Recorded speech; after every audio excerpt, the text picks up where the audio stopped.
Ton environnement social te façonne. Pourquoi c'est une question ? Parce que par ici, on sort du système établi par la Matrix. On shift le mindset, on shift le timeline, on level up, on glow up pour devenir la meilleure version de soi-même. Et au passage, on se cultive par l'art et la culture. Donc si tu te retrouves dans tout ce petit programme, n'hésite pas à t'abonner si ça n'est pas déjà fait et reste connecté.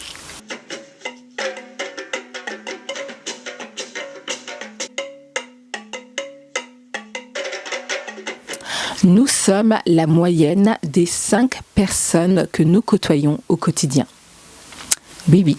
Cette citation nous vient de Jin Rohn, qui est un coach en développement personnel.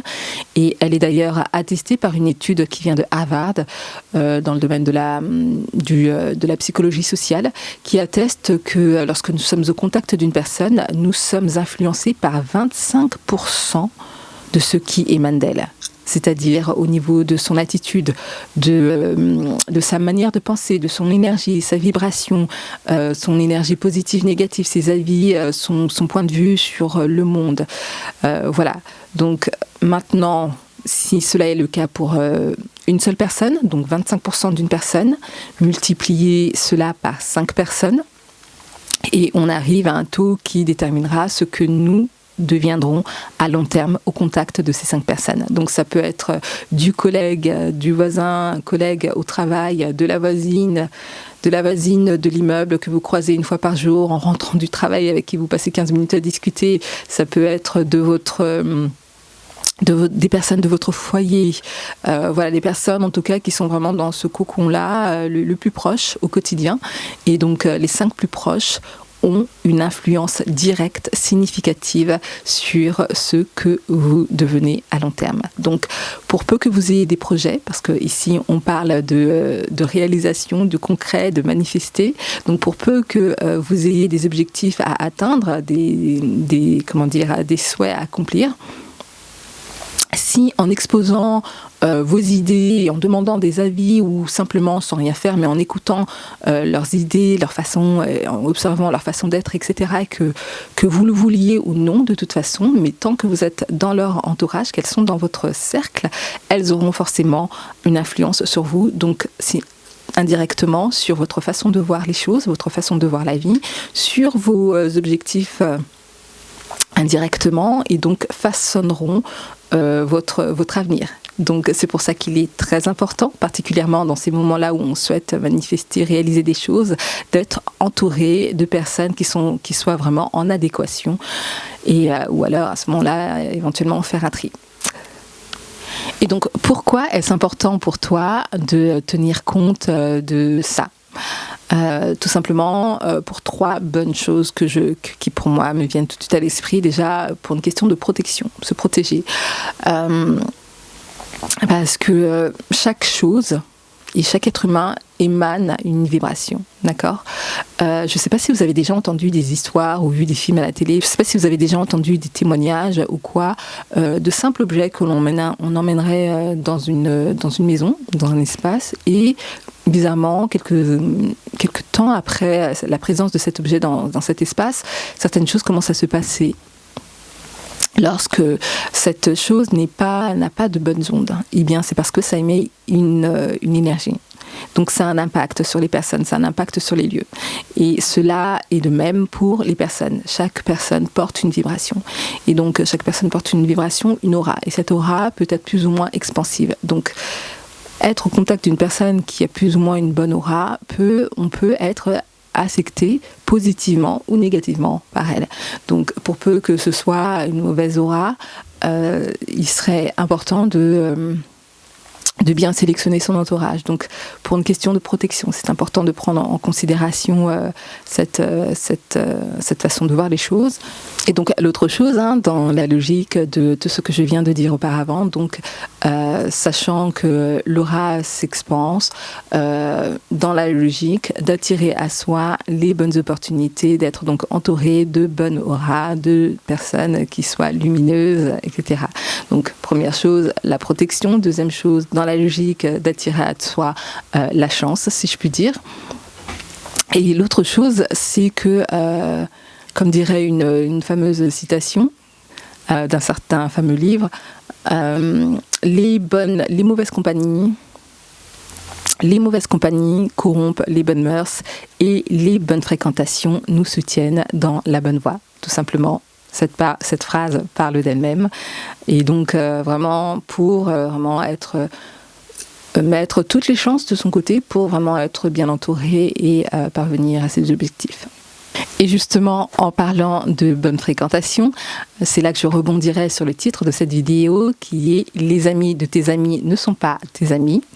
Tout simplement parce que, je donne un cas de figure, cette fameuse amie que vous aurez en commun avec cette tierce personne, arriver à un cas de figure ou dans un contexte où vous êtes amenés à vous rencontrer tous les trois, qu'on vous présente à cette tierce personne du coup, qui a une parfaite amitié, qui s'entend très bien entre l'ami que vous avez en commun et elle-même, la relation va très bien, mais parce que cette amie que vous avez en commun aura rencontré cette tierce personne à une certaine époque de sa vie où elle émanait une certaine vibration, elle avait une certaine énergie, en tenant compte du fait que nous changeons, nous évoluons, donc notre énergie évolue avec nous. Pour peu que cette amie que vous avez en commun avait une certaine énergie à une certaine époque, que cette amitié ait été maintenue, mais qu'entre elles, en fait, il n'y ait plus vraiment de match, en fait, de rapport, l'affect qu'il y aura entre elles fera que l'ami que vous avez en commun sera un petit peu aveuglé par l'affect. Donc, tolérera sa présence dans son cercle. Mais vous, qui êtes la pièce rapportée à la relation, donc, vous voudrez justement, avant d'accepter cette amitié, de cohabiter, coexister tous ensemble, être dans l'observation pendant un temps, être dans l'analyse, voir vraiment s'il y a une cohérence dans cette approche par rapport à la manière de vivre, à l'énergie, à la vibration qu'elle émane, sa façon de voir la vie, etc. Tout ça pour une question, encore une fois, d'alignement, et alignement plus que tout énergétique. Donc, à ce moment-là, vous n'avez pas encore de question d'affect, contrairement à cet ami que vous avez en commun qui laissera passer certaines choses parce que le temps a fait qu'il y a une affection, etc. Vous n'avez pas encore cela et vous avez donc la possibilité d'avoir plus de recul et être plus objectif par rapport à ce que vous observerez. Et partant de là, c'est très important d'en tenir compte avant de laisser rentrer dans votre présence quelqu'un qui pourrait porter préjudice, non pas volontairement, mais parce que simplement, elle n'est pas alignée tout simplement. Les gens sont différents et c'est pas pour autant que parce qu'elle est différente qu'elle pourrait vous être néfaste. C'est juste qu'il y aura un désalignement et risque du coup de vous faire perdre du temps dans votre cheminement ou autre. Voilà, tout simplement. Donc vraiment bien sélectionner, et ce n'est pas parce que vous avez un ami en commun que tout de suite il faut faire confiance et plonger dans l'inconnu sans pour autant faire un travail de recherche et d'observation sur la personne avant de la laisser rentrer dans votre vie. Et toujours dans la même logique, mais un autre point, réévaluer son entourage. Montre-moi tes amis, je te dirai qui tu es. Cette phrase est d'autant plus vraie dans ce contexte où on cherche une cohérence, où on cherche de l'alignement, qu'il est très important vraiment de tenir en compte, de prendre en compte tous ces points que je viens de dire, parce que cela nous permet justement de gagner du temps, de maintenir son énergie focalisée sur les personnes qui le méritent, les personnes qui peuvent nous apporter et à qui on peut apporter.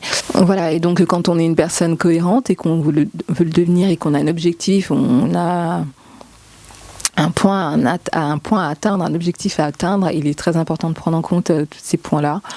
Et parce qu'aussi, bien que l'affect soit là parfois avec l'entourage qu'on a toujours eu, parce que là on n'est plus dans le cas de rencontrer un inconnu, mais on est vraiment dans le cas de sélectionner son entourage, parfois il est nécessaire de faire un choix. Si ça paraît trop brutal de couper comme ça du jour au lendemain, les choses peuvent se faire progressivement. Et le temps fera son travail sur la chose. Mais tout dépend de ce que vous priorisez. Est-ce que ce sont vos objectifs ou est-ce que c'est plaire à tout le monde et rester au même point que dans lequel vous êtes? Et c'est aussi bien. La vie est un choix. Donc voilà. Mais souvent pour ceux qui ont quand même un but, malheureusement, tout le monde ne peut pas aller là où vous souhaitez aller. Et tout le monde n'est pas non plus méritant d'aller avec vous là où vous souhaitez aller. Donc vraiment prendre le temps de l'introspection, de l'observation, de la réévaluation de son entourage aussi, c'est très nécessaire. Et maintenant, toute autre chose qui concerne aussi les influences, cette fois non plus des lieux, mais plutôt par exemple des endroits que l'on côtoiera. Toujours dans cette optique de devenir une certaine personne, cette optique d'atteindre certains objectifs, cet objectif de réaliser, d'obtenir quelque chose, les lieux que l'on fréquente peuvent aussi avoir une influence sur la réalisation de ce que l'on souhaite. Je m'explique. Ça peut se présenter de la manière où... dans une autre vidéo, je donnais l'exemple de vouloir une voiture, d'aller chez un concessionnaire par exemple, palper le véhicule, être dans un entourage vraiment, un environnement propice à justement l'environnement automobile pour faire réaliser ça justement. Voilà, c'est un des exemples. Si vous souhaitez... manifester l'abondance dans votre vie, par exemple, aller dans des endroits qui soient plutôt huppés ou où il y a une certaine classe sociale qui est, et vous imprégner vraiment de l'énergie des lieux, être aux aguets des conversations, observer, adopter les attitudes, adopter la manière de penser, etc. pour vous aligner justement, encore une fois, à vos objectifs. Et cela favorise justement la matérialisation, la cristallisation de vos souhaits en étant justement complètement baigné dans un environnement favorable à ce que vous souhaitez manifester. Et donc ça se manifestera de cette manière-là, ça se présentera donc de cette manière-là. Ça peut être aussi donc dans les choix volontaires de lieux que vous allez fréquenter pour être en alignement. Hein.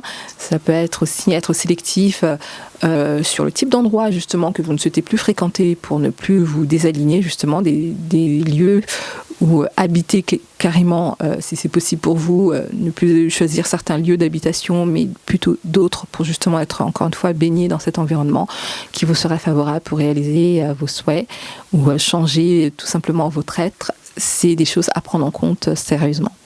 Et donc vraiment procéder de cette manière, c'est une façon de provoquer aussi, non seulement de s'imprégner, d'étudier, être dans l'énergétique de la chose avec laquelle on souhaite s'aligner, mais c'est aussi, pourquoi pas, provoquer les opportunités.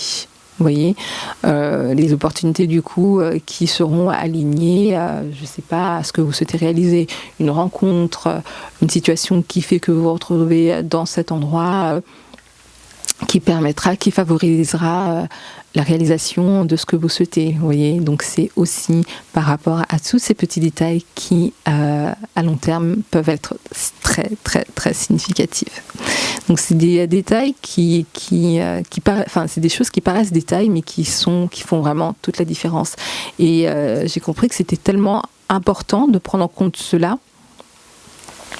Parce que moi, ça m'a été révélé en fait. Mon équipe spirituelle, mes cocos, en tout cas, on m'a téléchargé ces choses-là pour me faire comprendre que c'était important. Donc si on me les souligne, on me met en lumière ces détails-là, c'est que pour ce que j'ai à réaliser, ce que j'ai à manifester, il faut que j'en prenne compte justement pour être en alignement. Et donc, j'ai vraiment pris ça en considération. Et en avançant dans ma marche, toujours, c'est là que j'ai commencé à entendre ce discours-là, que je n'avais jamais entendu, sauf par téléchargement, que j'ai commencé à l'entendre par des guides, des professionnels du domaine, qui avait ce discours justement, et donc c'est que ça a vraiment une importance significative et qu'il faut vraiment prendre cela en compte. Et donc ça souligne que ce que j'avais entendu, que ce que j'avais reçu était vrai, mais qui plus est, ça avait son importance dans le cheminement de l'accomplissement de ces objectifs. Et toujours dans la question des influences, toujours maintenant, on a vu la première partie qui concernait les personnes, mais il y a aussi autre chose qui peut nous influencer, ce sont nos habitudes au quotidien, ce à quoi on prête l'attention, ce à quoi on prête l'oreille. Donc là, ça va être les réseaux sociaux, par exemple. Ça va être quel type de film, quel type de programme, quel type de réseaux sociaux on regarde. Qu'est-ce qu'on est dans ce réseau social-là, dans ce réseau-là, à quel type de vidéos, de podcasts on prête attention. Et donc ça, à long terme, au fur et à mesure, ça va façonner l'être que vous êtes en train d'être, vous êtes en train de devenir. Et donc pour peu que vous ayez des objectifs, si vous n'accordez pas votre attention, votre oreille à des choses qui pourraient vous nourrir dans le sens de là où vous essayez d'aller, dans le sens de vos objectifs, ça pourrait avoir un impact plus ou moins négatif selon ce que vous écoutez, ce que vous regardez. Donc si vous avez un intérêt pour réaliser des choses pour votre bien-être, pour manifester vos objectifs, pour votre bien-être en général, votre santé, votre morale, devenir la meilleure version de vous-même, vous développer personnellement, à Ask, vous êtes au bon endroit. Donc je ne pourrais que vous encourager à prêter votre attention à cette chaîne parce que vous êtes les bienvenus et je suis certaine, si vous avez la patience, si vous avez le temps et si vous m'accordez votre fidélité, déjà d'une part je vous en suis reconnaissante, mais en plus vous aurez en retour quelque chose. Donc pour en revenir au sujet, vraiment prêtez votre attention à des programmes, à des émissions, à des lectures ou quoi, qui vont vraiment vous enrichir, qui vont dans le sens de ce que vous souhaitez réaliser, ce que vous souhaitez devenir. Donc ça aussi, ces à-côté-là aussi sont tout aussi influents que la personne que l'on côtoie et dont on est influencé à 25%. Donc c'est pareil aussi surtout pour les personnes qui sont isolées, qui n'ont pas forcément... qui ne côtoient pas forcément des gens au quotidien, et bien ce type d'interaction, si je puis dire, bien que ce soit les médias, peut avoir une influence, carrément, littéralement, une influence sur ce que vous êtes. Et last but not least, la communauté, l'importance de la communauté. Dans la communauté, il y a quand même une puissance qui est remarquable parce que elle sécurise en fait. Elle sécurise, elle conforte, elle aide vraiment à rester ancré justement dans ce que on essaie de devenir, dans ce que on souhaite réaliser justement. Donc être entouré de personnes like-minded nous aide à tenir le cap, à être encouragé. Donc pour peu que dans ce fameux entourage des 5 personnes au quotidien, toutes les personnes aient des tendances à avoir des discours négatifs ou quoi, donc qui auraient tendance à vous plomber, d'accord, à vous décourager de vos objectifs, etc. Eh bien, le fait d'être stratégique en ayant une communauté à l'extérieur, que ce soit une communauté virtuelle ou physique, ça a une puissance vraiment énorme. Du coup, ça mettra en sourdine toutes les approches, tous les contacts négatifs que vous avez dans votre communauté, dans votre quotidien, et vous y repuiserez de l'énergie, de la force, de l'encouragement et tout ce dont vous avez besoin pour tenir le cap vers vos objectifs ou vous façonner ou réaliser vos rêves. Donc la puissance de la communauté, vraiment très important à prendre en compte. Donc selon ce que vous souhaitez. Donc selon ce que vous êtes en train de faire en ce moment, si vous avez un point en particulier, un domaine en particulier ou quoi que ce soit et que vous vous sentez un petit peu esselé, vraiment, c'est un point vers lequel j'encouragerais d'aller, la communauté like-minded, qui veut dire la communauté qui vous ressemble par rapport à cet objectif précis.